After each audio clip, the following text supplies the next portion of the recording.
Alright, two things before I start this video. One, this haircut is already gone. By the time you're watching this video, I've already gotten this cut, so I know it's mangy, but it's gone and I'm cleaned up now. And also, by the time you're watching this video, I'll be up near LA-ish area doing a collab with another fitness YouTube channel, so keep your eyes peeled on Tuesday for that collab coming out. Actually, I might post it on Sunday, I'm not really sure, but keep your eyes peeled because it's going to be awesome. Now, on to the video.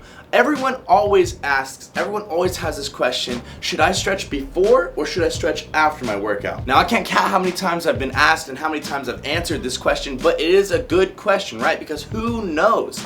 Well, before you work out, you should not do static stretching. Now, what I mean by static stretching is the stretching where you're holding it. So like, for example, this is a static stretch because I'm stretching my rear delt by holding. Or, you know, when you're doing your hamstrings, you reach toward your toes and you hold it and you push as hard as you can and you feel it stretch. Now that's a static stretch. The other type of stretching is a dynamic stretch, which is where you're moving, you're constantly in motion, you're never holding, right? You should not do static stretching before you weight train simply for this reason. When you static stretch, you cause something called plastic deformation.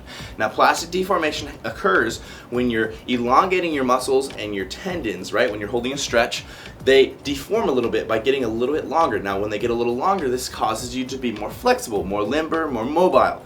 But because they're elongated, their contractile strength, their contractile force, their ability to contract with strength and power is compromised a little bit because they're a little bit longer and they need time to readjust to the new length. Now, if you immediately go from stretching really hard, your legs or whatever, to going and squatting, you're not going to be as powerful as you would have been if you hadn't have done those static stretches. Now, Brian, isn't stretching supposed to help you prevent injuries before you work out? True, stretches are really important and they're a good part of the warm-up process before you start going into your work sets. But what you should do is, instead of doing static stretching before, you should do static stretching after your workouts. Now what you should do before is dynamic stretching. Now dynamic stretching is going to allow you to get your joints ready, it's going to allow you to get your muscle fibers and your tendons nice and warmed up like you're intending, but without causing plastic deformation. So you aren't going to lose any of that contractile force, any of that strength in your muscles, so you'll still be able to hit the weights as hard as you can. Now when should you do static stretching? Well, static stretching is perfect to do after the last set of your last exercise, and do it immediately after you finish the last rep. And why should we do this? Why does it matter when you do it now or if you do it right after your workout? What's the timing important for? Well, right after your workout, your muscle is gorged full of blood, right? And so you have this outer lining over your muscles called your fascia, right? And imagine it being like a balloon, right? So you filled up that balloon with your blood and it's at its maximal point, and then you stretch it a little farther. Now your fascia lining has gotten a little bigger and you have more room to grow into over time.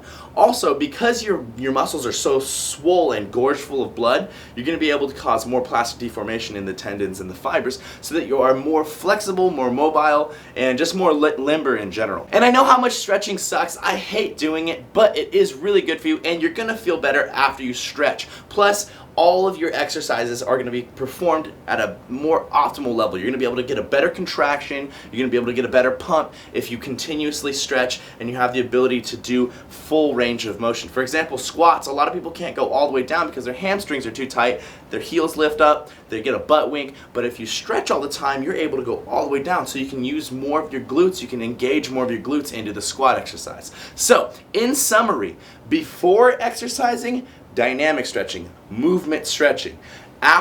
Immediately after exercising, go and do static stretching. That's just statically holding a stretch, just not moving and holding it.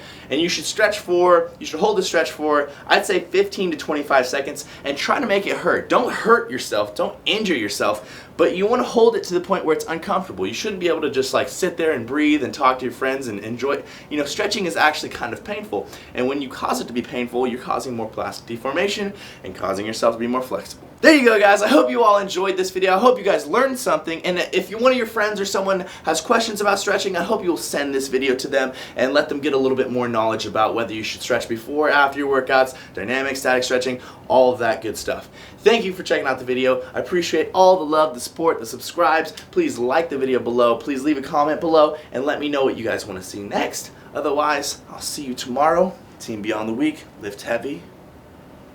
Good time!